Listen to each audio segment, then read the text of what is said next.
자기소개를 한번 저도 좀 듣고 싶어서 네. 자기소개 한번 좀 부탁드리겠습니다.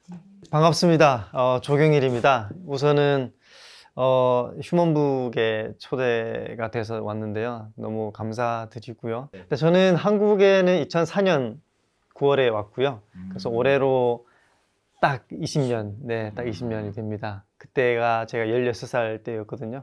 그때 북에서는 여러분 혹시 아오지라고 아세요? 알죠. 예. 아오지 모르는 사람 없겠습니다. 예, 그래서 제 고향이 이제 아오지입니다. 물론 정식 이름은 함경북도 경흥군. 물론 제가 떠나올 때는 은덕군이었는데 2009년에 행정지명 개편을 하면서 경흥군으로 바뀌었더라고요. 사실 역사적으로 경흥군이었습니다, 원래.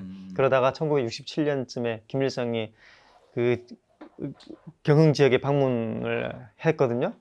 그래서 김일성이 은덕을 입었다. 그래서 은덕군으로 바뀌었다가 2009년쯤에 이제 다시 바뀌어가지고 다시 이제 역사적인 이름으로 돌아갔고요. 어쨌든 아오지가 그곳인데 아오지 탄광이 저희 집 바로 뒤에요. 그래서 제가 한국에 왔을 때 북에서 왔습니다. 그랬더니 여러분들이 고향이 어디예요? 그래서 아오지라고. 그러니까 사실은 경흥군입니다. 이렇게 얘기했더니 모르더라고요. 그래서 그 어디예요? 그래서 아오지라고 하니까 바로 알아듣는 거라서 제가 그때 알았죠. 유명한 곳에서 왔구나. 물론 이제 안 좋은 이미지로 유명하더라고요. 뭐 어쨌든 유명하니까. 아오지에서 네. 왔다 그러면 다들 불쌍하게 보지 않습니까? 아유 그런 얘기 있었어요. 그래서 혹시 추방됐냐고. 그러니까. 그래서 뭐 잡혀갔냐고. 네, 전혀 그런 거 아닙니다. 이렇게 어쨌든 아오지에 대해서 한국사에서 소비되고 있는 것들은 사실은 가짜 뉴스다라는 거고요. 거의 다. 예. 그래서 어쨌든 2004년에 왔고요. 저는 와서 초등학교를 다니지 못했기 때문에 북에서 학력 인정이 안 되더라고요. 그래서 16살이면 사실은 16살이지만 하나원 퇴소하고 나니까 17살 2005년이 됐는데 17살에 이제 중학교에 갔죠. 예, 교육청에 동네 교육청에 가서 입학하고 싶다 그랬더니 안 된다는 거예요. 그래서 왜 안 되냐 그랬더니 학력 인정이 안 된다고. 예.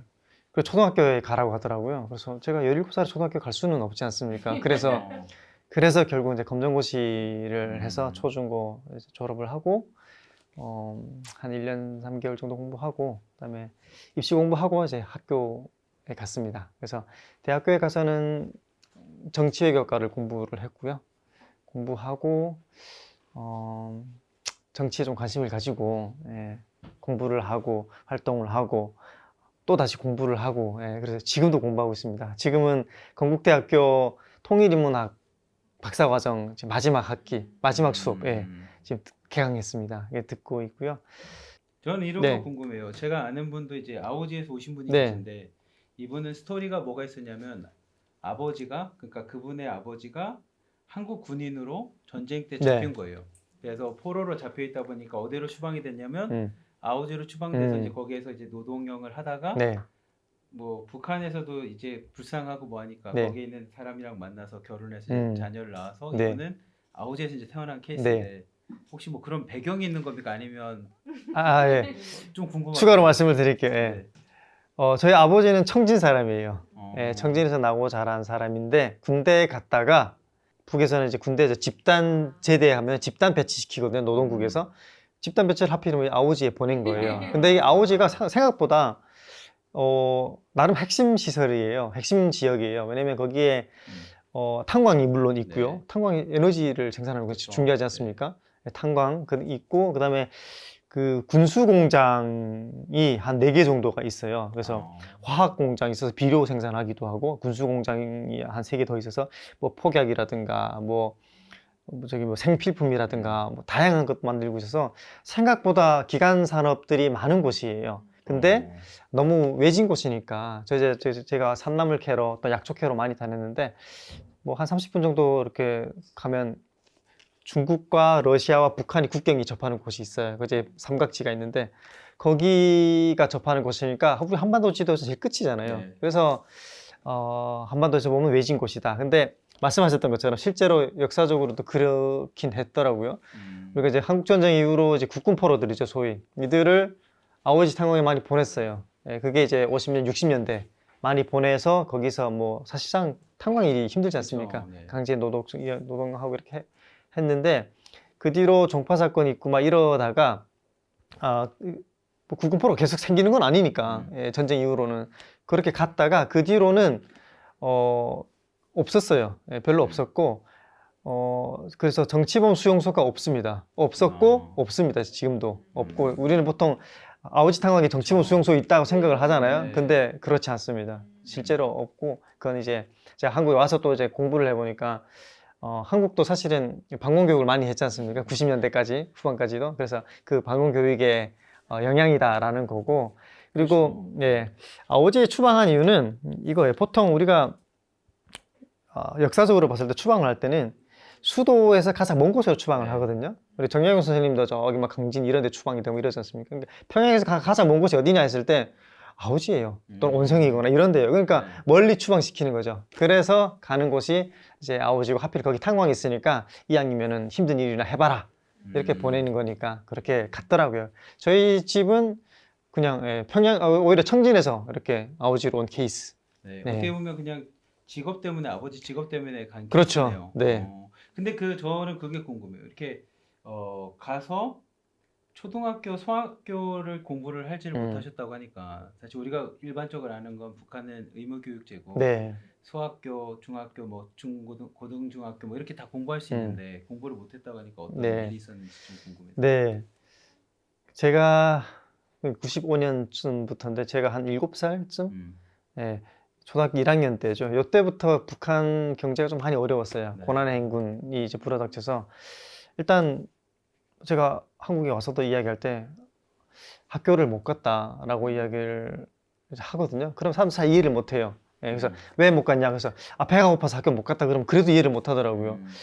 배고프면 뭐 라면을 먹어도 되지 뭐 이런 그렇죠. 식으로. 예, 그래서 진짜 배고가 고파서 학교를 못 갔는데 왜냐면 사람이 밥을 먹어야 뭐 앉아서 뭐 수업을 듣든 할 거 아니에요. 근데 워낙 어려워지다 보니까 학교를 아예 못 다녔어요. 학교에 못 다녔고 그냥 뭐 이삭 주우러 다니거나 뭐 어머니 따라 어머니 장사하면 장사하는데 뭐 뒷공무니 따라 다니거나 예, 그렇게 다니기 때문에 아예 초등학교 1학년 정도까지 겨우 마치고 못 다니다가 제가 2000년에 어머니랑 함께 탈북을 했습니다. 그래서 중국에서 연변 지역에서 살았는데 그때 다행히 기회가 돼서 조선족 학교에 갔어요.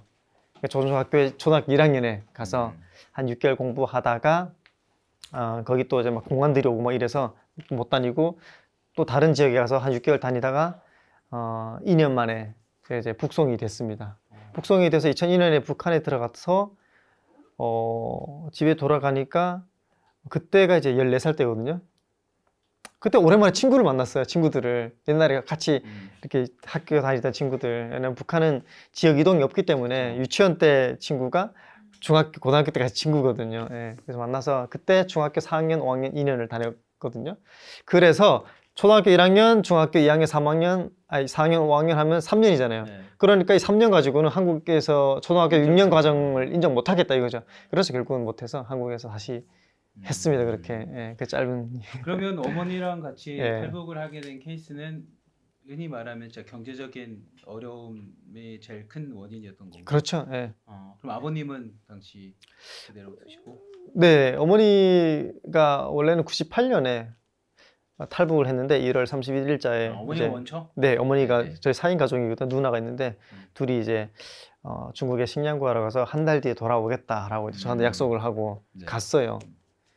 근데 뭐 그게 쉽지 않잖아요. 그쵸. 예, 그래서 한 달이 이제 2년이 된 거예요. 그래서 2년 만에 와서 저를 다시 데리고 떠났던 거죠. 그래서 저는 그냥 손잡고 그냥 가자고 하니까 예, 갔던 거죠. 예, 그래 가면서 어머니가 우리는 지금 중국으로 간다. 저는 뭐 감이 안 오잖아요. 네. 중국 그런가 보다 했죠.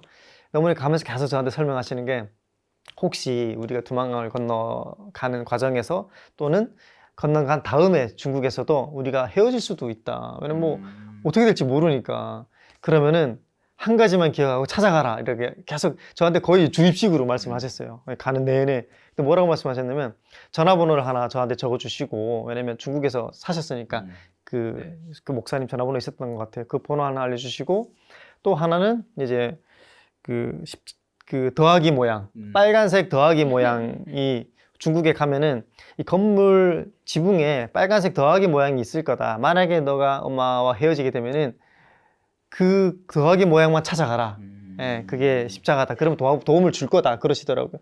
뭐 그런가 보다 했죠, 저는. 예, 그쵸. 뭐 알게 뭡니까, 제가. 모르니까. 예, 기억했죠. 그리고 건넜어요, 실제로. 뭐 긴 얘기 조금 생략하면서 얘기하면 어쨌든 두망을 건넜어요. 남양시에서 도문을 건넜는데 네, 네. 진짜 저희는 그 십자가만 찾으러 다녔어요. 아. 왜냐면 새까만 밤에 건너니까 안 보이잖아요. 네. 그러면 이제 불 켜진 것만 보이거든요. 그래서 마을 막 찾아가는데 진짜 두 마을, 세 마을 지나서 보니까 십자가 있더라고요. 들어갔죠. 문 두드리고. 들어갔더니 다행히 조선족 분이셨는데 뭐 옷도 이렇게 갈아입혀 주시고 음식도 내다 주시고 좀 너무 감사했어요, 진짜로. 뭐 한상 차려주는데 너무 먹고 싶은데 못 먹겠는 거예요. 아, 이렇게 기름진 음식을 먹어본 적이 없으니까 속이 안 받아요. 예. 그래서 몇 개 먹다가 이제 말았거든요. 예. 그래서 제가 저에 대한 그 십자가의 기억은 그거예요. 아, 십자가는 이런 거구나. 이런 강렬한 기억이 있습니다. 그 도문시에 보면 광장이 있고 네. 광장 옆에 되게 큰 교회가 하나가 있어요. 삼척교회가 있는데 네. 그분을 만나서도 얘기를 해보면 그분이 이 얘기를 많이 했어요. 자기들이 삼척교회이기 때문에 정부의 이런 통제에 있는 교회라 그게 무슨 교회라고 하지만 자기들이 사실 탈북민 분들을 돕는 사역들이나 이런 네. 것들이 자기들이 존재하는 이유 중에 하나입니다라고 얘기를 많이 해주셨어요. 네, 네. 그래서 지금 얘기 들어보니까 더 와서 아, 그럼요. 그러면 어머니랑 같이 중국에 오셔서 중국에서 어머니랑 같이 생활을 하신 겁니까? 누나랑 같이? 아니요, 그렇지는 못했고요. 한 달 정도는 어머니랑 같이 이제 살았고, 그때 누나는 다른 지역에서 조양천이라는 교회 지역에서 살았는데 한국 또는 이제 중국 선교사들이 이렇게 그룹홈을 해가지고 탈북 청소년들을 성경 공부 시키면서 하는 곳에 있었는데 거기를 보내주겠다고 해서 저도 이제 기다렸죠.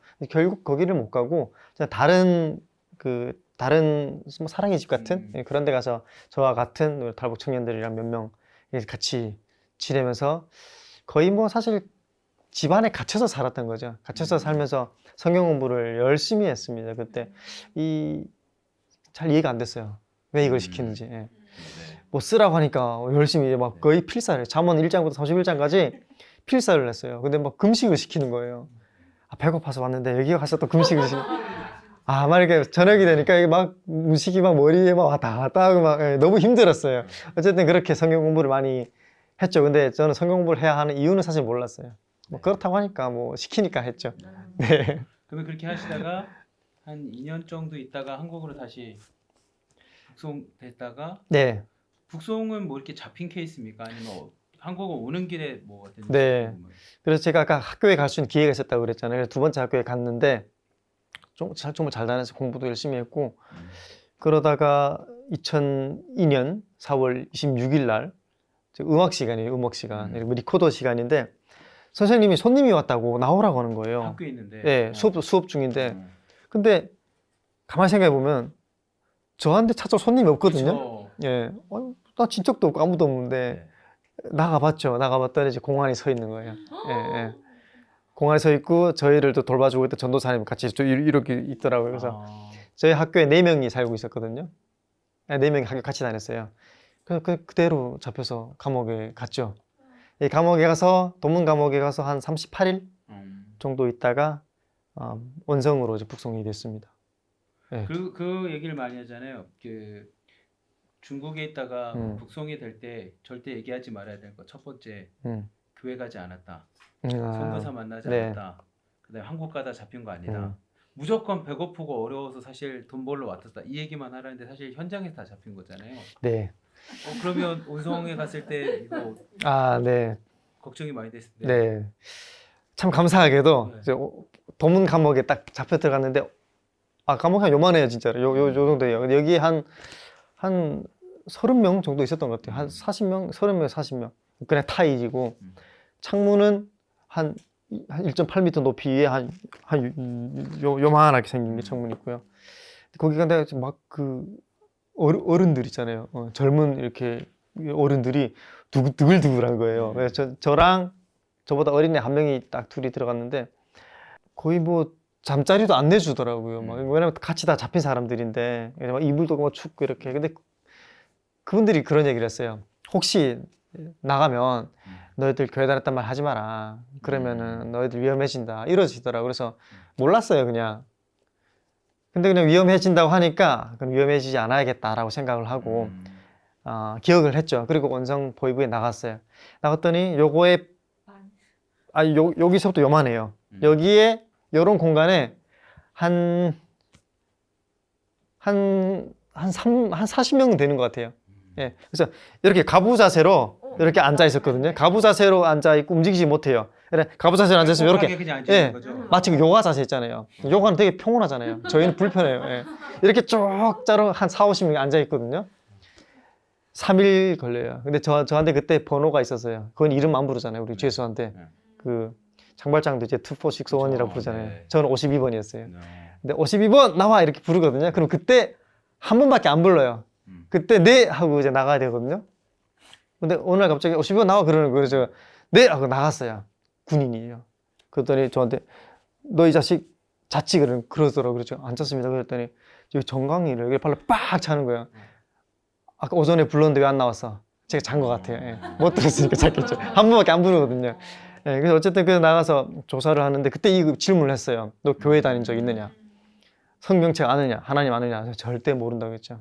아니 뭐 들어본 적도 없습니다. 모릅니다. 미국 사람도 만난 적 없습니다. 그랬어요. 그래서 다행히 제가 미성년자니까 뭐 특별히 뭐 별 볼 게 없잖아요. 하나니까. 그러니까 취조하다가 말더라고요. 나중에 제가 한국에 와서 이제 교회 다니고 성경 공부하면서 이제 저를 돌아보게 됐죠. 네. 근데 가만히 보니까 좀 비교하는 건 좀 웃기긴 하지만 내가 베드로처럼 그랬구나. 이게 뭐냐면 베드로가 예수님을 세 번 부인하거든요. 예. 물론 제가 베드로라는 말은 아니지만 그냥 그 행위를 보면은 베드로도 살기 위해서 3번을 부인했단 말이죠. 나도 한번 부인했었거든요. 그래서 그때 제가 회개 기도를 했습니다. 예, 살고자 회개 기도했는데 닭은 울지 않았나요? 예? 예, 감옥에 닭이 없었어요. 네, 그런 기억이 있어서 굉장히 중요한 말씀이었습니다. 네. 네, 그 한국에 이제 오셨을 때는 그럼 혼자 오신 거예요? 아니면 가족들이 다 같이 오신 케이스입니까? 그게 좀 궁금합니다. 네, 그래서 제가 북송이 돼서 북에서 아버지와 살았거든요. 그때는 어머니가 한국에 와 계셨더라고요. 네, 어머니는 2002년 12월 22일 날에 들어왔는데 저는 그때 이제 북에서 살고 있었거든요. 먼저 온 어머니가 이제 브로커를 보낸 거예요. 그래서 한 2004년 6월쯤인가 집에 손님이 찾아온 거예요. 또 손님이라고 생각했습니다. 예, 손님이 안 오거든요. 네, 얼마나 손님? 보통 그냥 마을 옆집 사람이거나 이런데 손님이 왔다라고 하니까 근데 친척이래요. 그래서 우리 집에 친척이 와본 적이 없어요, 별로. 왜냐면 우리가 친척집에서 가장 가난하기 때문에 우리가 친척집 찾으러 다녔지 친척들이 우리 집에 올 리는 없었어요. 손님이 왔다 그래서 뭐지? 반갑잖아요. 그래서 나가봤는데 제가 모르는 친척이에요. 봤더니 이제 브로커더라고요. 그래서 와서 이렇게 몰래 이렇게 이렇게 중국에서 어머니가 날 찾으러 보냈다. 그래서 온 거다. 그래서 아버지 손잡고 같이 회령으로 가서 건넜어요, 두만강을. 근데 처음에 건널 때는 어머니랑 손잡고 두만강 건널 때는 진짜 무서웠거든요. 막 그냥 물 막 들어오지 막 떨면서 건너는데 브로커랑 같이 갈 때는 너무 행복한 거예요. 왜냐면 제가 그 국경 경비대 군인의 어깨 위에 타가지고 목마 타고 건넜어요. 네. 저를 잡아야 할 사람들이 저를 태워서 건네주는 거예요. 돈 받았으니까. 야, 이게 그때 알았죠. 돈이 못하는 게 없다. 돈 사상 안 줄게 돈 챙겨. 예. 어쨌든 그렇게 건너서 그 마을에 가서 중국 마을에 가서 이제 안전가옥에서 머물면서 어머니가 그때는 들어오시진 않고 전화로 이렇게 그 자리에서 바로 오라. 바로 탈북 가자고 얘기하셨죠. 근데 아버지는 완강히 거부를 하셨어요. 그때 아버지 이제 재혼을 하시게 됐는데 일단 아버지가 조금 굉장히 성실하고 고지식해요. 그 말인즉슨 외부 세계도 잘 모른다는 얘기죠. 예. 그래서 아버지 완강히 거부하시고 그러니까 어머니가 저한테 그러면은 들어갔다가 한두 달 있다가 너 혼자 몰래 나와라 그러시더라고요. 제가 알겠다라고 하고 저희가 다시 들어갔어요. 탈북했다가 다시 북으로 들어간 거죠. 그러다가 한 달 정도 살았나? 그때 어머니가 돈 주셨거든요. 근데 그때 돈을 주신 게 한 북한에서 꽤 큰 돈이었어요. 한 환전을 하니까 18만 원이었어요. 그때 당시 북한에서 18만 원이면 우리가 로또 2번 당첨되는 것보다 좀 더 큰 가치였어요. 예, 왜냐면 옥수수 한 킬로가 뭐 60원 정도 할 때였으니까 어마어마한 돈이었죠. 예. 좀 더 이제 얘기 보태면 이제 어머니가 아버지가 재혼했다고 했잖아요. 이게 저한테 계모잖아요. 계모 밑에서 사는 서러움이 너무 힘들었어요. 저는 예, 너무 힘들더라고요. 막 자녀가 둘 있었는데 엄마 쪽에 엄마 예, 쪽에서도? 예, 있었는데 제가 근데 제일 첫째니까 제가 이제 모든 살림을 도맡아 했거든요. 그러니까 아침에 좀 새벽에 자려고 그러면 이제 지나가면서 발로 머리 툭 치고 나가는 거예요. 왜 안 일어나냐. 예, 어쨌든 이런 식으로. 근데 18만 원을 다 가져가니까 대우가 달라져요? 예, 달라지죠. 근데 저희가 달라져요. 이게 어깨가 이제 커져요. 예, 굉장히 든든해지고 저희가 조금 거의 얹혀 살다시피 했거든요. 그래서 이게 아버지는 세대주잖아요. 근데 세대주가 북한에서 남자가 돈 못 벌거든요. 예, 세대주가 돈도 못 벌어와. 근데 아들도 있어. 아들도 먹기만 해. 네. 예. 그러니까 이게 엄마 쪽에서는 이게 저희를 계속 있잖아요. 이렇게 내리누르는. 아버지도 항상 주눅 들고 있었는데 18만 딱 갖고 갔더니 이제 아버지도 어깨 예, 너무 좋았어요 그때. 그래서 저도 당당하게 막 이런 거 있잖아요. 예. 어쨌든 그렇게 하고 근데 한 달 지났는데 다시 손님이 온 거예요. 그 손님이었습니까? 말씀드릴게요. 네네. 다른 손님이었어요. 근데 왜 또 손님이었지? 가봤는데 또 다른 사람이에요. 이 사람도 브로커인 거예요. 그래서 왜 한 달 사이로 어머니가 2사람이나 보내지? 그래서 그때 다시 또 건넜어요. 도망으로. 이때는 어머니가 오신 거예요. 비행기 타고 중국으로 안전가옥으로 연길로. 그때 어머니랑 아버지가 그때 상봉을 한 게 6년 만에 상봉을 하신 거예요. 98년에 헤어지고 2004년에 상봉을 했으니까. 그때 어색하겠죠. 설득을 하시더라고요. 아버지에게 그냥 들어가지 말고 이대로 탈북을 하자. 그러면서 어머니가 새 옷도 다 싸가지고 왔거든요. 근데 아버지가 어머니한테 그랬대요. 내가 왜 저딴 옷을 갈아입냐고. 예. 난 입고 온 옷 그대로 나가겠다고. 예, 그렇게 하셨어요. 어머니는 이제 미치고 발작 뛰는 거죠. 이제 좀 바보 같은 인간 뭐 이렇게. 그래서 안 됐어요. 그래서 저는 근데 아버지도 예. 그런 마인드면 왜 강을 건너셨죠? 안 건너고 사실 뭐 아들이 걱정돼서 건넌 건가? 근데 이게 저는 아버지 심정을 조금은 이해를 하는데 아버지가 좀 책임 의식이 좀 강해요. 그래서 어쨌든 뒤에 새로운 가정을 이렇게 세우셨으니까 그대로 떠나는 것 또한 무책임한 일이니까 그래서 정리를 좀 하는 시간을 달라라고 하셨어요. 예, 그래서 저는 그냥 어머니가 더 이상 안 되겠다 싶어서 아버지가 술을 좋아하세요. 예, 술을 좋아해서 술을 마시고 그 중국 그 꼬냑 네. 빼갈이라고 하죠. 그거를 또 맛있나 봐요. 예, 마시고 주무셨을 때 그때 이제 편지 한 장 써드리고 나왔어요. 그 뒤로 그렇게 떠난 거죠. 예, 그래서 아버지한테 좀만 기다리시라. 돌아오겠다. 이렇게 성공해서 돌아오겠다. 이렇게 편지 남기고 예, 떠나서 저희가 탈북을 해서 여기까지 온 거죠.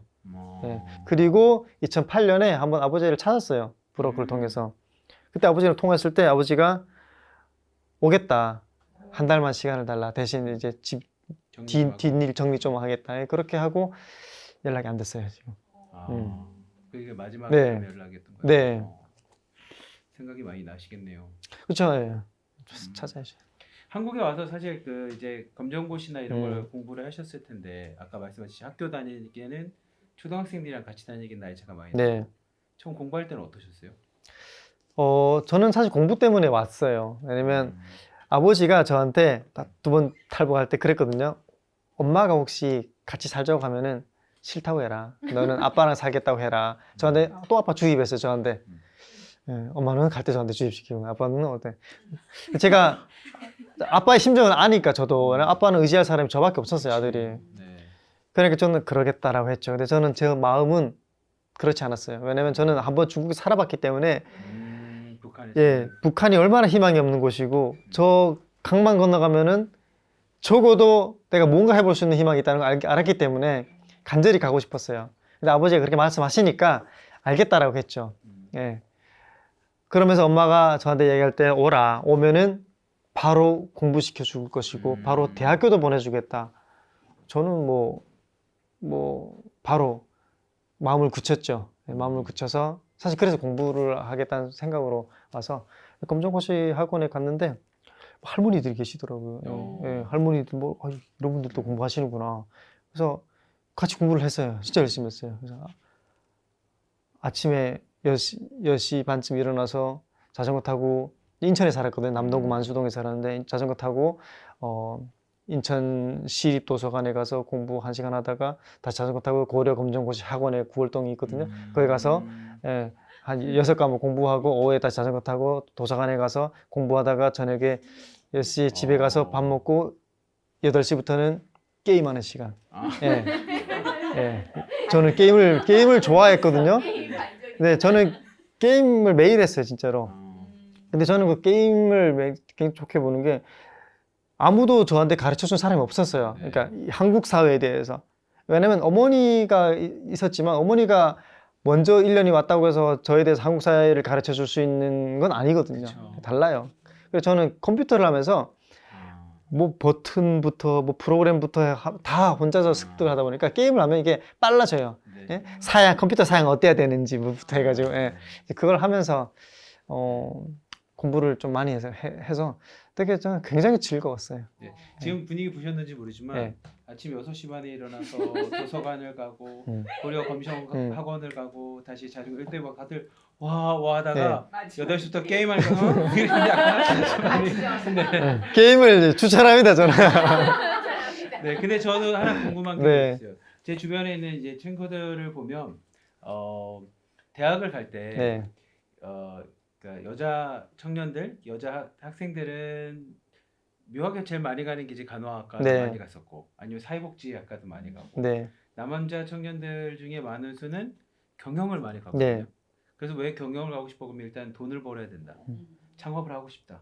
내 나름대로 뭔가 꿈이 있다. 아니면 말씀하신 것처럼 게임이나 컴퓨터를 좋아하는 사람들은 IT 쪽이나 뭐 이렇게 코딩을 하러 간다. 이렇게 가는데 정치외교학과를 이제 가셨으니까 이렇게 사실은 일반적으로 그냥 어디 가지 하고서 나 정치외교학과 이렇게 수많은 것 중에 하나가 아니라 뭔가 목적이 있어야지 갈 수 있는 학과니까 어떻게 선택할 때는 어떤 목적이 있었는지 좀 궁금하겠네요. 네, 제 검정고시 학원을 다닐 때 그때 2005년이었거든요. 그러니까 한국에 온 지 1년도 채 안 됐을 때 검정고시 학원 다닐 때 영어 과외 선생님이 있었어요. 항상 부평역 역사 안에 맥도날드가 있었는데 거기서 같이 공부를 했거든요. 그분이랑 이야기하다가 막 이렇게 넌 앞으로 뭐 하고 싶니 할 때 그때는 사실 막연했어요. 저는 뭐 통일에 좀 기여하고 싶어요. 이렇게 이야기를 했죠. 그랬더니 그래? 그러면은 외교관 하면 참 좋겠다 그러시더라고요. 그래서 외교관 좋죠. 그래서 제가 외교관이 꿈이었어요 그때. 왜냐면 그러면 북한도 갈 수 있고 다른 나라도 갈 수 있고 뭔가 할 수 있으니까. 근데 그러면서 정치외교학과를 가면 된다 그러시더라고요. 그래서 그때 막연하게 그래 알고 있었죠. 그리고 한 1년 지나서 1년 정도 입시 공부를 하면서 조금 더 그걸 이제 구체화 시켰죠. 정치학을 공부를 해야겠구나. 그래서 저는 어쨌든 막연하게 기여를 하고 싶다라는 생각, 그 생각으로 정치학을 일단 선택을 해서 공부를 해봤는데 재밌더라고요. 재밌는데 대학교에 가서 공부를 안 했습니다. 공부를 거의 진짜 안 했어요. 그러면 지금 다들 분위기가 뭐냐면 공부 안 했으면 할 때 그럼 게임을 하셨습니까? 게임도 하긴 했는데 그때는 게임을 많이 안 하고 다른 활동을 많이 했는데 제가 지금까지 돌아봐도 제가 그때 검정고시 학원 다닐 때 제가 가장 열심히 공부했던 때예요. 그 뒤로는 제가 그렇게 안 해요. 못했습니다. 근데 학교에 가서는 그냥 이렇게 사회 활동을 좀 많이 했어요. 사회 활동 그래서 동아리 활동을 했는데 그때는 그 민중가요라는 거 있잖아요. 민중가요 이렇게 보통 이렇게 그러니까 집회 현장 이런 데 가면은 막 노래가 나오잖아요. 뭐 바위처럼 소나기 이렇게 무대가 설치되어 있으면 거기서 이렇게 자 바위처럼 막 이러면서 하거든요. 그거를 했어요. 그래서 공부를 안 했어요. 못했죠. 그 한 1년 반 정도 하고 나서 갑자기 어느 날 2009년이 됐는데 2009년 3월 첫 학기예요. 2학년 1학기 때 중간고사까지는 봤어요.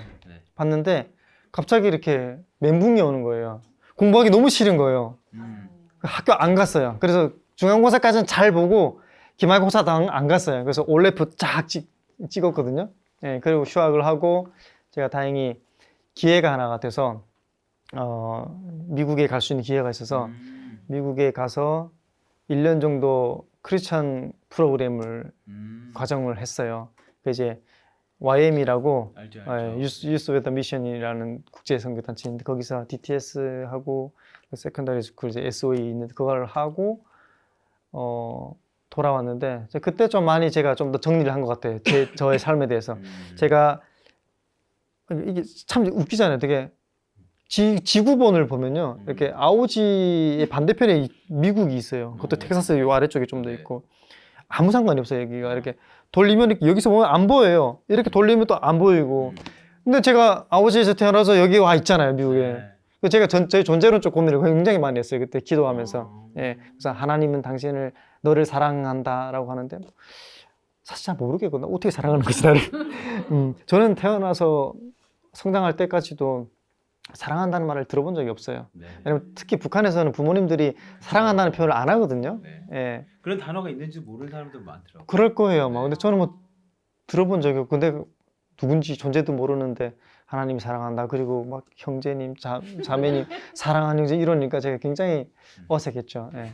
근데 그때 제 사랑이 뭔지, 하나님이 성품이 어떤 건지 그때 많이 하면서 저의 진로와 제가 있는 이런 목적론까지도 고민을 많이 했거든요. 그때 제가 생각했던 게 공부를 하면서 또 책을 보면서 나는 왜 정치를 공부를 해야 되는 것이며 나는 왜 한국에 온 것이며 그럼 한국에 왔으면 나의 의무가 무엇이며 이런 것들을 고민을 했죠. 인생에 대한 고민을 진짜 하게 예, 그걸 이제 신앙적 고민과 함께 신앙적 고민에서 끝나면 안 되거든요. 어차피 우리는 이 세계를 살아가기 때문에 이 세계에서 뭔가 역할을 해야 되기 때문에 그걸 현실적 고민으로 연결시켜서 그럼 내가 뭔가를 해야겠다. 그게 뭐냐? 이렇게 했을 때 제가 여러 가지 이렇게 사인 또는 뭐 나만의 자기 합리화라고 하겠죠. 뭐 이런 것들을 했는데 제가 아까 정치학을 선택한 이유는 통일에 어떻게든 기여를 하고 싶다고 이렇게 말씀드렸잖아요. 그걸 좀 더 정리를 했던 게 그런 생각을 좀 하거든요. 저는 고향으로 다시 돌아가야 된단 말이죠. 저는 돌아가야 된다라고 저는 늘 생각을 해요. 아버지한테 편지도 남겼고, 그 친구도 살고 있고, 부모님도 살고 있고, 친척도 있고, 저는 돌아가는 게 저의 존재론적 명분이라고 생각해요. 나의 집이 거기 있어요. 근데 돌아갔을 때 환영받는 사람이 돼야 될 거 아니에요. 아, 그동안 잘 지냈느냐. 오랜만에 친구도 만날 텐데. 근데 친구들이 오히려 도망갔다가 잘 살았느냐. 우리가 힘들 때 이렇게 버텼는데 니들은 잘 살았느냐. 이런 얘기 들으면은 패닉이 올 것 같아요. 근데 이게 실제로 있어요. 왜냐면 1961년에 베를린 장벽이 세워질 때 동독에서 최초로 철조망을 넘은 군인이 있어요. 이게 콜라드 슈만이라는 사람인데 그게 이렇게 쇠사슬을 점핑하는 게 자유를 향한 도약이다 해가지고 전 세계 신문의 일면을 장식했던 게 있어요. 그 콜라드 슈만이 그 61년에 탈동독 해가지고 소독에서 머물면서 이 사람도 고향이 그리웠겠죠. 언젠가는 가고 싶다. 근데 신기한 게도 장벽이 무너졌잖아요. 98년에. 그래서 이 사람이 98년에 89년에 무너졌죠. 이 사람이 고향에 갔어요. 소독에. 고향에 갔는데 친척들이 가족들이 엄청 냉대를 하더래요. 가서 잘 살았냐 이거죠. 이 사람이 이 정신적인 그 상처 이런 거 받고 우울증을 좀 앓다가 1998년에 자살했어요. 근데 이게 우리의 얘기가 될 수 있어요. 나의 얘기가 될 수 있는 거예요. 그러니까 그걸 딱 보니까 저도 나중에 뭐 통일이 되든 아니면 뭐 잠깐 뭐 교류가 되든 어떤 방식으로 들어갔을 때 내가 아버지 앞에 또는 친구들 앞에 내 형제들 앞에 섰을 때 내가 듣지 못할 보장은 없거든요. 나한테 들릴 수도 있는 내가 들을 수도 있는 말이에요. 그걸 피하기 위해서는 내가 뭔가를 해야겠다. 내가 나만을 위해 사는 게 아니라 고향에 돌아갔을 때 다시 환영받는 사람이 될 수 있는 존재가 되는 게 그게 우리가 한국 사회에서 살아가는 유일한 명분이라고 저는 생각해요. 유일한 책임의식이고 소명이라고 생각해요. 예. 그래서 저는 정치를 그렇게 공부를 하고 저만에 합류해서 근데 그러면 왜 하필 정치냐 이거죠. 돈도 많이 벌 수 있지 않느냐. 네. 예, 근데 저는 그렇게 생각해요. 정치인들이 정치라는 수단을 가지고 정치적으로 해결을 하는 것이 저는 가장 빠르다고 생각을 해요. 예, 결국은 통일이든 뭐 여행이든 이 모든 문제는 정치적인 문제이기 때문에 돈 100억 벌어도 북한에 못 갑니다. 한국 사람이면. 물론 외국 시민권을 따면 가능하겠죠. 네. 근데 그건 이제 다른 문제니까. 네, 100억이면 한번 생각해 보면 100억이면은, 예. 예, 100억이면은, 네, 그러네요. 예. 금액을 바꿀게. 10억, 예. 100억이면 어렵겠죠. 돈 앞에 이렇게 나약해집니다. 네. 요즘 저는 그렇게 생각을 합니다. 네. 지금 우리 휴먼북 해주신 분 조경일 이게 뭐 몇 분 있어요. 그래서 조경일 탈북민 쳐보면 그 인터뷰했던 내용들인데 이 내용이 있었어요. 그래서 왜 정치를 합니까에 대한 이야기. 근데 정치를 하면서 거기에 인터뷰에 이런 글이 있더라고요. 근데 하면 할수록 통일이 더 어렵더라.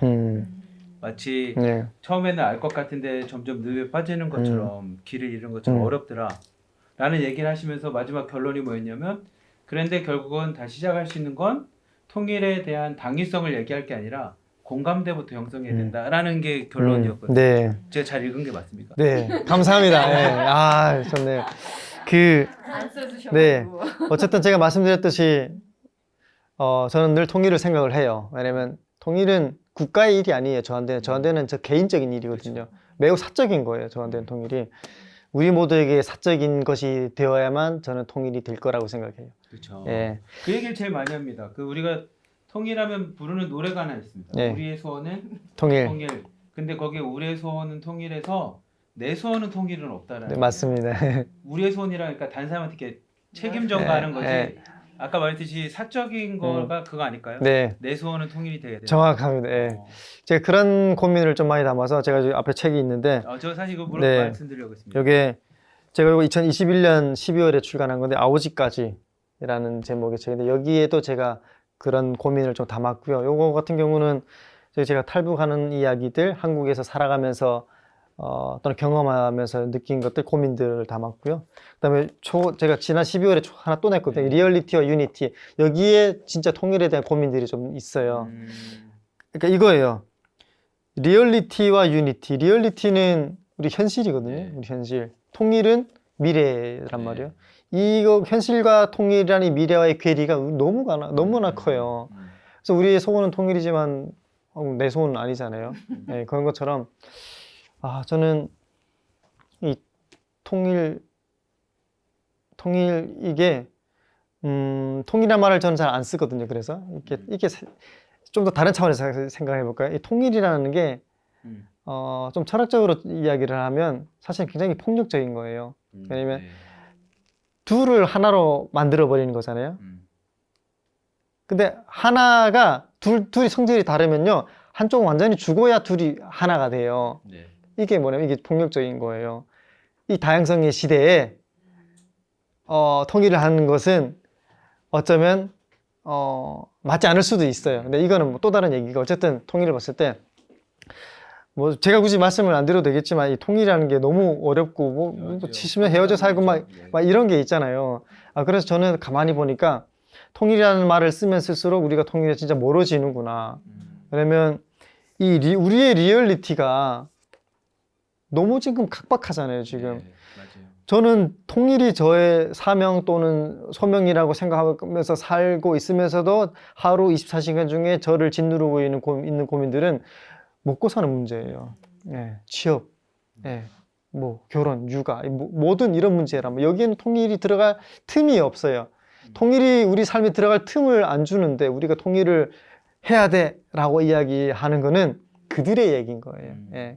그래서 우리의 리얼리티를 제대로 인지하고 고민을 하고 거기에서 시작을 해야 된다라는 생각을 좀 해서 그런 내용들을 좀 적었고요. 젊은 MZ 세대들은 그 얘기를 제일 많이 하거든요. 나는 태어날 때부터 남과 북이 나눠져 있어요. 네. 그러니까 나이가 많으신 분들은 원래 우리는 남과 북이 하나였어. 그래서 이 한민족에 대한 정체성을 가지고 네. 단계성을 얘기한다면 오늘날 젊은 친구들은 나는 태어날 때부터 대한민국 요 반쪽에서 살았어. 근데 왜 다시 하나가 돼야 돼? 네. 에 대해서 별로 와닿지가 않는단 네. 말이에요. 그게 사실 리얼리티겠죠. 네, 그들에게 맞습니다. 있어서. 예. 그러면 그렇게 얘기하는 사람들에게 공감대를 형성하기 위해서 혹시 책에 저는 읽지는 네. 못해가지고 책이나 아니면 우리 조경일님의 입장에서는 이렇게 공감대를 좀 다가가려고 합니다라고 하는 어떤 게 있으면 좀 네. 전해주시면 좋을 것 같아요. 네. 저는 이게 위기에서 기회를 찾는다고도 하겠지만 오히려 이게 더 유리한 상황이라고 생각해요. 그러니까 기존의 통일 담론을 보면은 우리가 민족 공동체 통일 방안이잖아요. 이거는 거의 지금 폐기 수준이란 네. 말이에요. 모두가 지금 말씀하셨던 것처럼 나한테 뭔 상관인데 나랑 그 나한테 도움이 돼 이런 거잖아요. 이걸 뚫고 들어가는 거예요. 그러니까 너한테 이익이 되는 게 통일이야라고 우리가 설명할 수 있는 통일 담론을 만들어내는 거예요. 예. 그러니까 이익이 되면요 누구나 다 한다고 저는 생각해요. 예. 돈이 되는 거면 다 하잖아요. 그것처럼 네. 통일이 나에게 이익이 되는 거라고 우리가 조금 이렇게 발상의 전환을 좀 저는 할 수 있다고 생각하거든요. 우리가 감정에 대한 호소하던 통일론에서 예. 이제는 신실적으로 리얼리티한 통일론을 얘기하자라는. 그렇죠. 예. 그렇죠. 그래서 우리가 한민족이요. 뭐 우리가 무상가족도 있고 등등 이렇게 해서 통일이 아니라 우리가 살아남기 위해서 너에게 이익이 우리에게 이익이 되기 위해서 통일을 해야 돼. 이거는 어떻게 우리가 민족의 수건 이런 거는 맞지만 이런 거는 뒤로 숨기고 이거는 경제적 관점에서도 경제 차원에서도 필요한 일이야. 이렇게 이야기를 해주는 게 전 좀 맞다고 생각해요. 그래서 저는 다음에 쓰는 책에 대한 고민을 이제 통일교육에 대한 걸로 쓰는데 우리의 통일교육이 좀 그거라고 생각해요. 이게 나랑 무슨 상관이야 라는 답변을 하잖아요, 청년들이. 그렇죠. 그 얘기는 우리 통일교육이 문제가 있기 때문이에요. 예? 통일은 당연히 해야 돼 라고 계속 통일교육 하는 거예요. 그리고 해마다 5월 셋째 주면 통일교육 주간이 있어요. 네, 알죠. 예. 네. 저는 예산도 많이 들어가요. 예, 많이 들어가고요. 통일은 좀 불가능하다고 생각해요. 그렇게 해서는. 예. 이게 이렇게 해야 돼요. 우리가 저희 메타인지라는 것도 쓰는데 우리가 생각이 좀 부재하다고 생각해요. 그 미스터 션샤인 드라마를 다 보셨을 텐데 저는 안 보고 딱 한 장면만 봤는데 이런 얘기 있거든요. 최유진 그 이병헌이 그 김태리한테 이렇게 물어보잖아요. 독립운동할 때 당신이 구하려는 나라는 어떤 나라요? 라고 물어봐요. 김태리가 답변을 못해요. 독립을 해야 된다고 생각했지 독립된 나라가 어떤 나라여야 하는지는 생각을 해본 적이 없는 거예요. 예. 그래? 독립된 나라 어떤 나라지? 근데 이 질문을 했는데 답변을 못했고요. 또 하나, 그 독립된 나라에는 누가 사는 거요? 라고 질문을 해요. 근데 김태리는 또 답변을 못해요. 왜냐면 독립되면 된다고 생각했지 거기에 어떤 사람들이 어떻게 사는지는 생각을 해본 적이 없는 거예요. 예. 이게 뭐냐면 이 이병헌이 백정의 출신이잖아요. 그러니까 독립된 나라에서 여전히 거기에도 백정이 있고 신분에 따라서 나뉘어지고 갈등이 있고 질서가 있으면은 그 독립이 나한테 이익이 되는 겁니까? 라는 질문이거든요. 그거예요, 저는.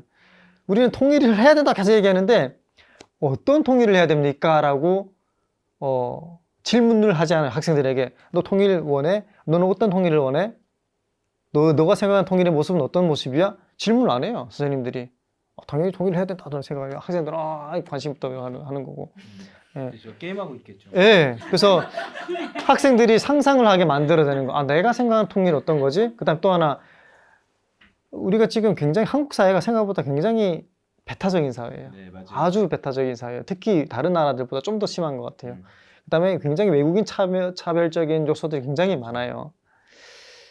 근데 만약에 통일이 됐을 때 거기서도 여전히 우리가 북출신, 남출신, 마치 우리가 오씨 배씨 서독 주민들이 동독 주민들에게 저 게으른 자들 하는 것처럼 또는 이제 동독 주민들이 서독 주민들인데 저 약삭 바른 놈들 이렇게 비방하는 것처럼 남북한도 그렇게 되는 사회가 된다면 통일이 된 나라가 그렇게 된다면 또 하나의 갈등이 있단 말이죠. 그래서 우리가 지금부터 고민을 좀 그렇게 해야 되지 않을까. 그래야 나한테 이익이 되는 통일에 대해서 고민을 시작할 수 있겠다라는 생각을 좀 해요. 네.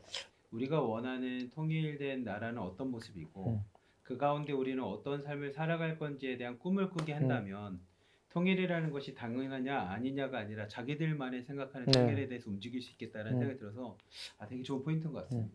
혹시 저희가 여기까지 들어보고 궁금한 게 있으신 분이 계시면 좀 질문을 좀 받아보면 어떨까라는 생각이 네. 들어서 혹시 질문이 있으실까요? 남한 사람들을 조사한 그런 그러니까 통일 인식은 많이 있어서 되게 낮은 걸로 알고 있는데 북향민 분들은 통일에 대해서 어떻게 생각이 있으신지 그러니까 가족이 있다고 당연히 통일을 원하시는 건지 아니면 지금 현상 유지로 살아서 교류만 되면 되는 건지. 예, 근데 이게 그런 취지 때문에 나온 것들이 좀 있기는 해요. 근데 저도 쭉 보고 제 주변에 쭉 봐도 일단은 통일은 다 당연히 이제 원하고요. 압도적으로 원하고. 근데 진짜 통일을 뭐 어떻게 해야 되느냐 방법론의 문제에서는 사실 다르더라고요. 제 주변에 쭉 또 제 또래 청년들만 봐도 이렇게 그러니까 우리가 생각하는 통일은 사실은 완전 흡수 통일이거든요. 근데 이거에 대해서 부정적인 인식이 굉장히 많아요. 예, 굉장히 많고 저도 그거에 대해서 우려가 되거든요. 항상 우리가 우스갯소리로 이런 얘기를 하잖아요. 북한이 열리면 가장 먼저 뛰어 들어갈 사람들이 누구냐? 누굴까요? 남한 사람인데 남한 사람들 중에 어떤 직종의 사람들일까요? 부동산. 네, 예, 땅 사는 사람 또 하나 교회일 거예요. 예, 어떤 의미인지는 알아요. 근데 저는 들어가는데 가장 막아야 될 사람들이라고 저는 생각해요. 예, 부동산 문제. 뭐 어쨌든 뭐 그런 건데 좀 비슷해요. 사람들이 보면은 청년들이 보면 특히 청년들을 보면은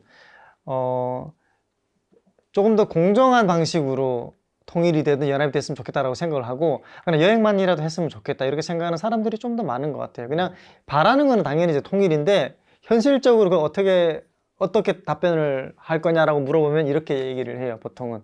예, 물론 이제 자유민주주의 방식이긴 하겠지만 완전히 이렇게 북한 사람들의 그 몫이 사라지는 방식에 있어서는 좀 거부감이 있더라고요. 예. 여기 계시는 탈북민들 중에서 물어봐도 그래. 네. 저는 그 두 체제를 두 국가로 운영되면서 우리가 왕래할 수 있는 개방돼서 자유롭게 고향을 갈 수 있고 부모들이 왔다 갔다 여행할 수 있는 그런 식의 통일을 원해요. 제가 이제 여기에 썼던 표현 중에 하나가 여행 정도면 괜찮지 않을까라고 이렇게 썼어요. 근데 이게 뭐냐면 우리가 대한민국 여권 파워가 세계 2위예요. 네. 대한민국 여권으로 갈 수 있는 나라가 비자 없이 194개예요. 미국은 7위예요. 네. 우리가 더 강한 네. 신뢰가 있다는 거거든요. 국가의 신뢰가. 근데 유독 우리는 가장 가까운 북한은 못 가요. 여행도 단 1분도 여행도 못 가면서 통일을 말한다? 우리 안에 위선이라고 저는 생각을 해요. 저는 여행만 반나절이라도 여행만 갈 수 있다고 생각하면요. 통일은 우리가 굳이 말 안 해도 올 거다. 이렇게 생각을 하고요. 그리고 아까 뭐 인권침해 이런 것도 말씀하셔서 좀 더 풀어서 말씀드리면 우리가 지금 말을 하고 있는 통일에 있어서 북한 주민들은 빠져 있어요, 사실은. 예. 그들에 대한 존중이 빠져 있어요. 그들은 뭔가 교화가 되어야 하는 대상이고 계몽이 되어야 하는 대상으로 바라보는 게 한국 사회의 통일 인식이거든요. 이건 문제가 있죠. 이거는 약탈적 통일이라고 저는 표현을 하는데 약탈하는 거예요, 그냥. 부동산 업자에 들어가면 깃발 꽂고. 이것도 약탈이거든요. 예. 약탈적 통일에서 우리가 경계를 해야 된다라고 생각하고요. 또 하나는 구제의 관점에 있는 거예요. 그래서 북한 주민들을 우리가 구제를 해야 돼. 예. 구제를 해야 돼. 근데 이거는 대천덕 신부님의 표현에서도 나온 건데 이게 구제와 정의가 있는데요. 이게 여러 층위에서 제가 적용을 해볼 수 있는데 보통 우리가 구제할 때는 교회에서 구제 사역을 많이 하잖아요. 네. 예, 정말 필요한 사역이에요. 근데 구제는 그 현상을 일시적으로 모면하는 거거든요. 가난한 사람 항상 있어요.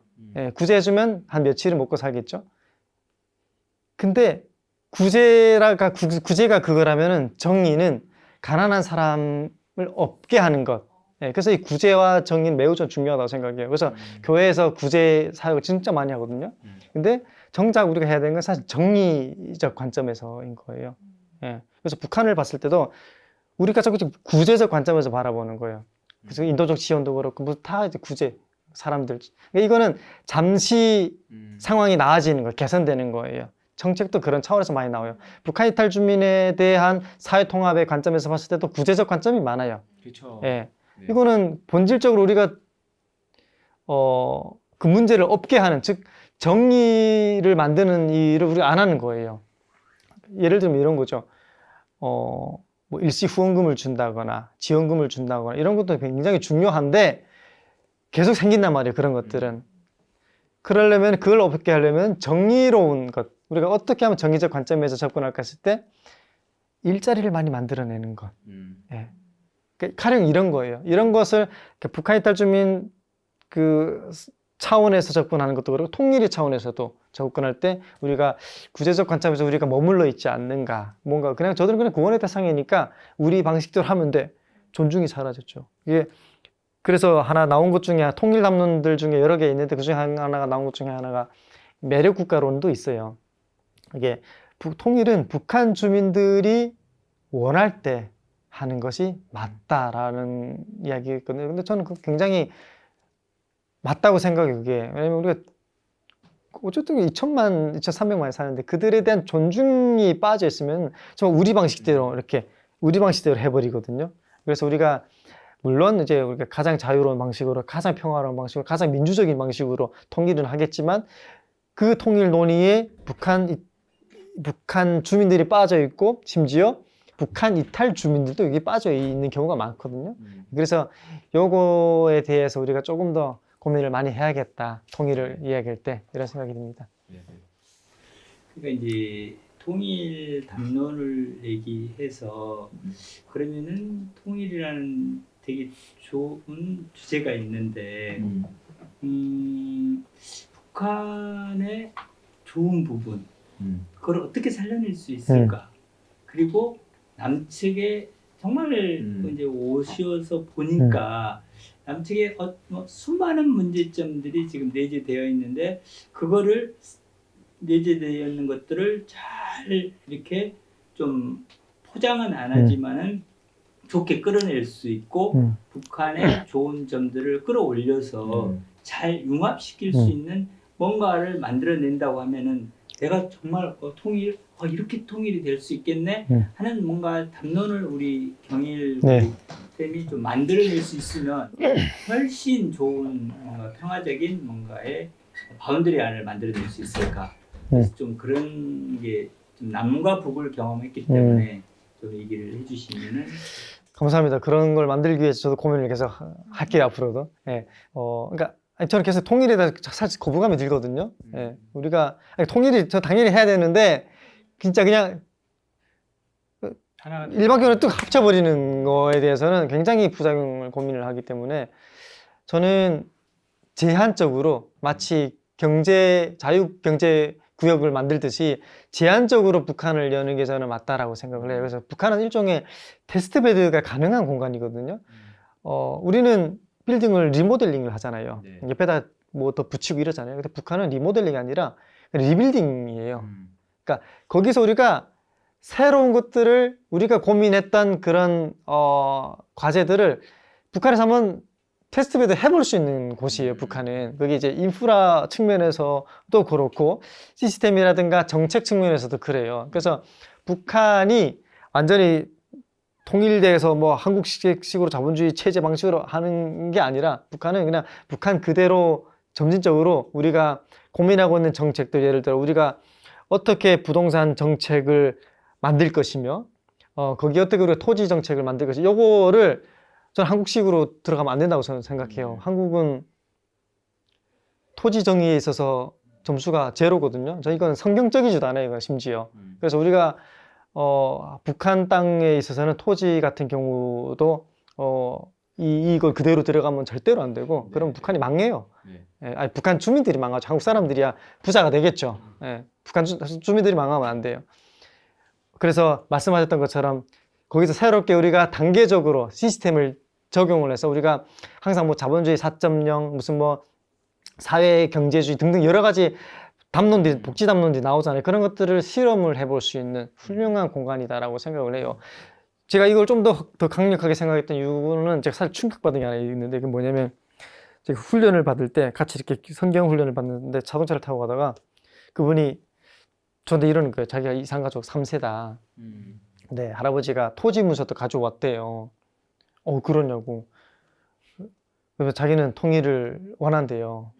근데 그 토지가 있는데 이거를 찾고 싶다는 거예요. 그래서 제가 저건 불가능한데 왜 저러지 싶었어요. 근데 이거 만약에 안 되면 난 통일 반대한다 이러시는 거예요. 그래서 제가 그때, 그러니까 단적인 예인데 사실은 단적 예가 아니기도 해요. 이게 한국 교회가 갖고 있는 굉장히 물질 만능주의 신앙, 신앙의 대표적인 사례가 이거예요. 그래서 저기 하나님이 없구나라는 거예요. 북한은 국가 소유거든요, 토지가. 그래서 임대하는 방식인데 이미 이산가족들이 천만 이산가족들이 다 토지가 있었겠지만 지금 70년이 지났고 거긴 이미 그 사람들 살고 있어요. 못 찾아요. 이거는 이걸 찾겠다는 발상은 미안하지만 이걸 찾겠다는 발상은 거기 살고 있는 사람을 내쫓겠다는 말씀이거든요. 그래서 이거는 동서독도 고민이 있었던 건데 이거는 우리가 진짜 고민을 좀 더 많이 해야 되고 특히 교회에서 뭐 말씀 나누는 거니까 좀 더 성경적인 말씀을 드리면은 저는 이건 성경적이지가 않다. 그래서 부동산 업자들이 들어가서 깃발 꽂는 거 첫째로 강력하게 막아야 되는 것. 그다음에 교회가 들어가는 걸 막아야 된다 하는 말은 하면 그러니까 우리가 정말 성경적으로 들어가야 된다. 이런 말씀. 아니 누가 그 얘기 하더라고요. 우리가 이제 북한의 땅 문서를 갖고 있는 분들 꽤 계시니까 그 얘기 왜냐면 이제 그때 지주들이 다 쫓겨날 때 이제 프로레타리아 혁명처럼 다 가지고 왔으니까 근데 어떤 분이 이런 얘기 하더라고요.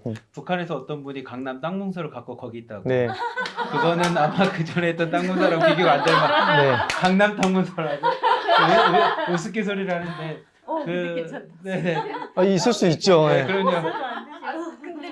근데 이거 사실 이거는 통일에 대한 이야기할 때 많이 나오는 주제들인데 이게 쉬운 주제들은 아니고 또 그게 효력을 발휘한다라는 거에 대해서 거의 뭐 불가능한 얘기긴 한데 그 통일부에 가보면 통일 3단계라고 있습니다. 이게 통일의 단계인데 그 중에 중요한 단계가 아까 우리 대표님 얘기한 것처럼 두 국가가 개혁 개방을 했을 때 왕래를 할 때 왕래가 부분적으로 왕래를 합니다. 그래서 왕래할 수 있는 사람들은 교육, 그 다음에 경제 인프라에 이런 거 위주로 경래가 되고 북한에 있는 사람들과 주민들의 기본적인 뭐 이렇게 경제적인 수준이 올라가거나 사회적 수준이 올라간 다음에 완전 뭐 이렇게 되어 있는데 또 어떻게 될지는 모르겠지만 아마 대부분은 동서독처럼 한꺼번에 합치진 않을 겁니다. 왜냐하면 실제로 그렇게 됐더니 동독은 가난한 나라가 되었고 동독에 있는 대부분이 또 서독으로 밀려오다 보니까 서독 안에서의 그런 문제들이 생기고 여러 가지가 있어서 아마 통일 담론은 쉬운 담론은 아니겠지만 우리의 담론이 되긴 하겠죠. 네, 지금 독일이 통일이 된 지 31년이 됐거든요. 근데 30년 기념이 작년이었는데 메르켈 총리 있지 않습니까? 16년을 집권을 했거든요. 동독 출신이에요. 근데 메르켈 총리가 독일 30주년 기념식에서 퇴임사를 했어요. 정치적으로 퇴임하면서 기념사를 했는데 그때 뭐라고 했냐면 독일은 통일이 됐지만 심리적으로 통일이 되지 않았다라는 말을 했어요. 그리고 작센주 의장도 똑같은 얘기를 했어요. 그러면서 또 하나 더 추가를 한 게 뭐냐면 왜 서독 사람들은 동독 사람을 항상 배워야만 하는 대상으로 인식을 하느냐. 이게 폭력이거든요. 너희는 우리 서독 방식을 배우고 너희들이 바꿔야 돼. 이게 한국 사회에서 전형적으로 북한 이탈 주민들한테 강요하는 거거든요. 그렇죠. 동화되도록 한국식으로. 이거 폭력이에요. 이건 엄밀하게 폭력이에요. 이거는 지나치게 바꾸라고 강요하는 거는 그것처럼 우리가 심리적으로 통일이 30년이 지났어요. 동서독이 지금 통일된 지 독일이 근데 우리는 오죽하겠냐 이거죠. 독일은 통일이 가능했던 이유가 지들끼리는 안 싸웠어요. 근데 우리는 우리들끼리 싸웠단 말이에요. 그래서 제가 항상 이야기하는 게 이런 거죠. 우리는 인정투쟁을 한단 말이죠. 북한에서 온 사람들은 특히 인정투쟁을 하고, 인정투쟁 누구나 다 하잖아요. 나 사회적으로 인정받기 위해서, 나의 능력을 인정받기 위해서, 취업을 인정받기 위해서 다 인정투쟁을 해요. 근데 북한에서 온 사람들은 하나 더 해요. 신뢰투쟁이라는 걸 해요. 예. 이건 제가 만든 말이에요. 예, 그래서 제가 고민을 하다가, 우리가 인정투쟁을 다 하는데 왜 북한 이탈 주민들은 더 고민을 해야 될까 할 때 신뢰투쟁을 하더라고요. 왜 그러냐 봤더니, 이게 기본적으로 우리는 서로 싸웠기 때문에 네. 여전히 이데올로기적으로 우리는 적대적 공생관계에 있기 때문에 저 사람이 한국에 왔지만 간첩인지 아닌지 몰라요. 그래서 국정원에서 다 조사하는 거, 국정원에서 조사가 나왔다고 하더라도 우리 심리적으로는 마음의 벽들이 있어요. 이렇게 우리가 친해지지 않은 이상은 북한에서 왔다 그러면 일단은 경직이 돼요. 예. 근데 그거는 그 사람 잘못도 아니에요. 이건 우리 체제와 우리 존재의 들의 문제이기 때문에, 그래서 우리는 항상 저 탈북을 했어요. 하지만 저는 북한 정말 싫어하고요. 저 북한 욕도 할 수 있고요. 저 간첩이 아니에요. 이렇게 계속 우리는 추파를 던져야 돼요. 내가 나를 신뢰할 수 있는 사람이라는 추파를 계속 던져야 되는 거예요. 한국 사람들한테, 한국 시스템에. 그래서 북한 이탈 주민들은 그런 두 가지 투쟁을 하고 있다 말씀드리는 게, 아까 메르켈 총리가 얘기했던 것처럼 우리가 심리적인 통일이 거의 불가능하기 때문에, 그래서 우리는 일단은 심리적인 교류 이런 것부터 먼저 해야 된다, 이런 말씀을 좀 드립니다. 쉬운 주제는 아니에요. 네. 왜냐하면 전환기적인 워킹그룹에서 일해보시면 알지만, 정의라고 말하기가 묘한 게, 이 사람의 삼촌 때문에 내가 우리 네. 가족에 문제가 있어. 근데 우리 가족이 누구 때문에 이 사람이 또 상처가 되니까, 가해자면서 피해자인 사건이 우리 안에 민족 동종 상전이기 때문에, 이거를 어떤 통일이라고 하는 거대 담론, 정의 가족 얘기하기 쉽지 않은 우리는 역사성이 있어서 좀 그런 것 같고, 저희가 예전에 유니시티에서 서울역이었나요? 용산역 지하에 이렇게 세미나실을 빌려서 통일에 대한 얘기를 한번 한 적이 있었어요. 이제 아까 질문하셔서 대부분이 통일에 대해서 긍정적이고 됐으면 하는 마음이 있었는데, 한 친구가 약간 흥분하면서 이런 얘기를 했어요. 자기는 통일이 안 됐으면 좋겠다. 저도 충격이었어요. 네, 통일이 안 됐으면 좋겠고 탈북민들 더 이상 한국 정부가 안 받았으면 좋겠다, 이 얘기였었어요. 그냥 그 나라 그 나라대로 살겠으면 좋겠고 우리는 우리대로 살았으면 좋겠다. 그게 자기가 봤을 때는 더 나은 삶이 될 거다. 그리고 그래야 우리도 북한 이탈 주민으로서 북한 이탈이라는 단어가 사라지고 온전한 남한 한국 사람 대한민국 시민이 될 수 있을 것 같고, 그들에게도 굳이 이 남한 이거 생각하지 말고 따로 살았으면 좋겠다, 이 얘기를 너무 강하게 얘기해서 질문을 많이 했었는데, 아마 저희가 생각할 때 북한 이탈 주민분들은 북에 고향 가족이 있으니까 이렇게 생각하는 것 자체도, 제가 그때 처음 알았어요. 편견이고 선입견이구나. 사람마다 통일을 바라보는 시선은 너무나 다른 거고, 다른 거에 대해서 정답이 있는 것처럼 얘기하는 것도 문제가 있구나인데, 대부분은 그렇지만 또 예상치 않은 것들이 있어서 이게 이렇게 뭐 수치화돼 있거나, 그거는 저도 찾으려고 했지만 아직 찾지 못했지만 그런 게 좀 많이 있더라고요. 맞아, 해외에 대한 논문이나 이런 걸 많이 네. 접하게 되는데, 아까 말씀하신 것 중에 하나가 이제 국내 인식 개선은 어쨌든 조금이라도 계속 되고 있잖아요. 근데 생각하시기에, 작가님께서 생각하시기에, 다른 탈북민분도 생각하시기에 해외에서 어떤 시선과 인식으로 이제 북한 이탈 주민과 북한 주민을 바라보는 게 좀 존중이 섞인 시선인지가 조금 궁금해요. 난 너무 해외에서 제가 보는 이제 뉴스나 외신이나 뭐 논문은 되게 자극적으로 북한을 다루고, 이제 완전 정치 사상에 대한 이야기를 다루고, 그 안에 살고 있는 사람들이나 이제 아니면 한국에 오신 북한 이탈 주민에 대한 이야기는 거의 빠져 있거든요. 그래서 이제 어떤 시선이 좀 존중스러운, 존중이 담긴 시선인지, 어떤 시선을 원하시는지, 어떤 관심이 좋은 관심인지. 북한 이탈 주민에게 아니면 북한 주민에게. 두 개, 북한 주민과 북한 이탈 주민. 네. 무지에서 저는 비롯됐다고 생각해요. 북한을 너무 몰라요, 진짜로. 예. 그러니까 모르는 게 사실 알려고 하지 않는 거죠. 특히 한국 사회는 너무 모르다 못해. 이게 사람이 너무 모르면요, 더 무서워져요. 지피지기면 백전불태라고 하잖아요. 적을 제대로 알면은 내가 방어를 어디까지 해야 되는지 알기 때문에 이길 수도 있어요. 근데 북한에서 우리가 너무 몰라요. 막 그냥 핵 쐈다, 미사일 쐈다 이런 얘기밖에 없으니까 너무 신비로워지는 거예요. 그러다 보니까 우리 안에 공포와 두려움이 커진다고 저는 생각해요. 북한을 있는 그대로 진짜 발가 벗겨놓으면요, 캣불도 없어요, 진짜로. 예. 자존심 하나밖에 안 남은 게 북한이거든요. 근데 그 자존심 자꾸 건드리니까 지금 이렇게 되는 거예요. 그래서 우리가 이 북한이 있는 그대로 보고자 하면 아 북한 주민들이 이렇게 살아가는구나. 뭐 평양 사람들은 백화점 가고 고양이 뿔 빼고 다 있어요. 예, 뭐 핸드폰으로 뭐 주문을 하고 북한의 핸드폰 지금 700만 대예요. 인구가 4명 중 1명은 핸드폰 다 쓴다는 얘기예요. 물론 공중 와이파이는 안 되겠지만 있는 사람들은 조금씩 쓰고 있고 뭐 그런 식으로 단계적으로 변하고 있단 말이죠. 근데 그거를 몰라요. 한국 사회는 여전히 권한행군 때 굶어 죽는 탈북민들의 이야기만 소비가 되니까 아 저런 나라랑 우리가 통일을 해야 돼?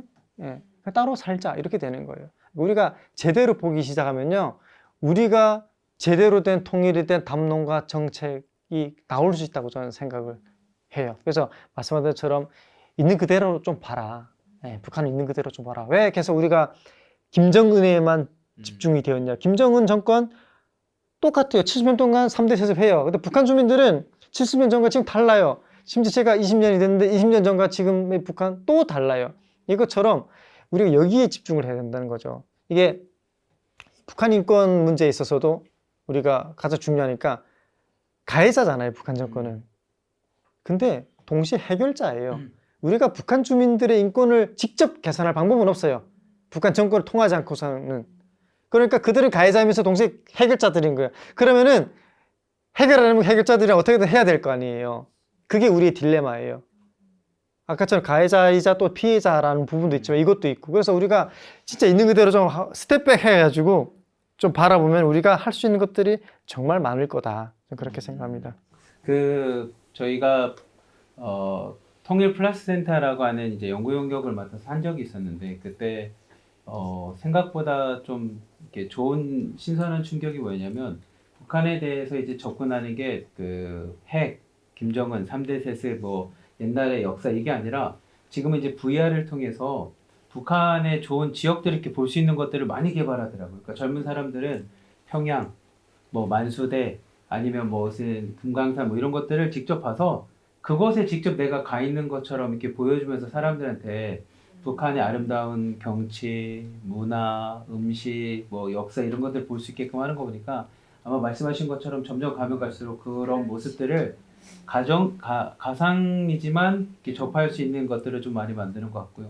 그 영화 넷플릭스 한번 로기안을 보시면 그 단어가 되게 마음에 꽂힌 단어가 있어요. 그 로기안이 편지를 이제 쓰는 마지막 부분에 이게 뭐 스포일러까지는 아닐 텐데 뭐라고 하냐면 나는 떠날 자유가 없어 라는 말이 있어요. 나는 떠날 자유가 없어. 근데 그 문장 하나가 많은 것들을 좀 상징하고 있다고 생각하거든요. 벨기에에서 떠날 수 없는 이제 상황도 있었고 북한이라는 나라도 그렇고 나에게 주어진 건 나는 떠날 자유가 없어. 근데 그게 많은 걸 의미하는 것 같은데 저거는 누군가를 존중한다라는 건 특별하게 보는 건 존중이 아닌 거. 잘못하면 그 사람을 특별하게 보는 순간에 나랑 계급이 생긴다든지 문제가 생기니까 어떻게 보면 나랑 동일하게 보지만 그들의 이야기를 들어줄 수 있는 또 그들도 나랑 똑같은 사람이라고 하는 인식을 갖고 접근할 수 있다면 참 좋지 않을까라는 이야기를 드리고 제가 마지막으로 질문을 하나 이제 시작하기 전에 드렸던 게 우리 오늘 휴먼 북인 조경필님의 지금까지 인생을 하나의 책으로 낸다면 이렇게 책도 냈지만 책을 내 인생을 책이라고 한다면 제목을 뭘로 하고 싶은지를 제가 마지막 질문을 드리겠습니다라고 말씀드렸거든요. 뭐 저는 별거 없는 것 같고 제가 두 번째 책이 리얼리티와 유니티 여기에 보면 부제가 있어요.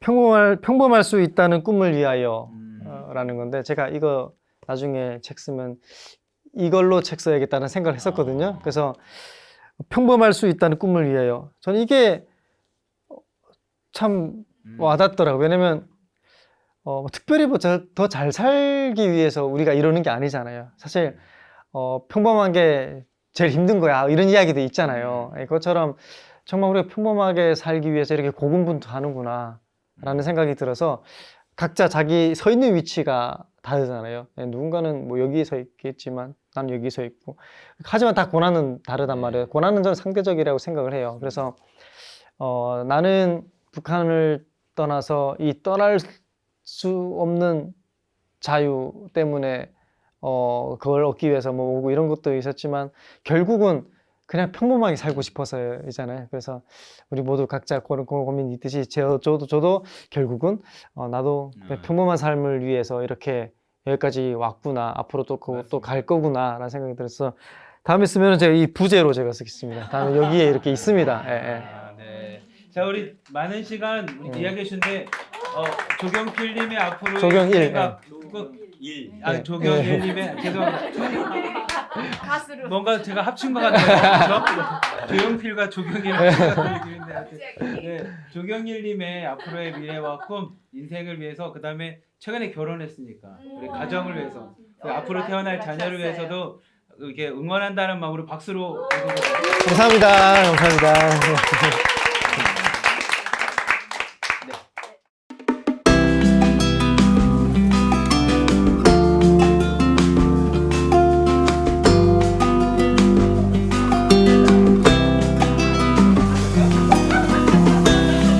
수방에서 가위 치칠 분이에요.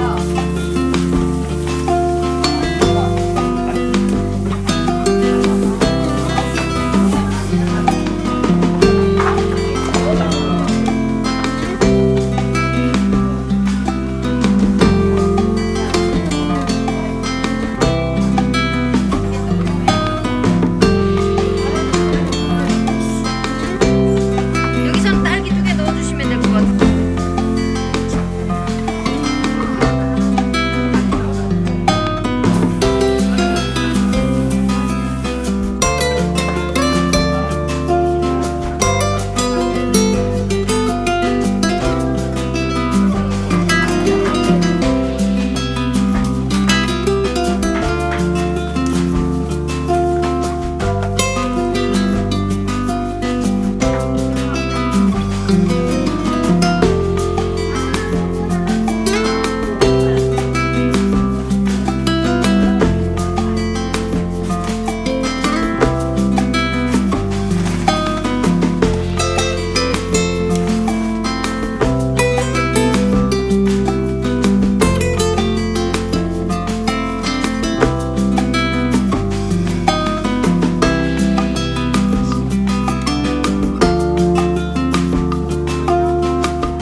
많이들 고마워하셔서 되게 보기 좋았고요. 제가 살아가는 세상과 다른 세상을 경험한 느낌이어서 되게 좀 많이 반성도 되는 시간이었고요. 통일이라는 의미 자체가 너무 먼 나라 이야기였는데 우리와 가까운 이웃의 얘기라는 생각, 그리고 시각을 바꾸면 얼마든지 그것도 우리의 문제를 넘어서 나의 문제가 될 수 있겠다는 생각을 다시 한번 하게 돼서 되게 의미 있는 시간이었습니다.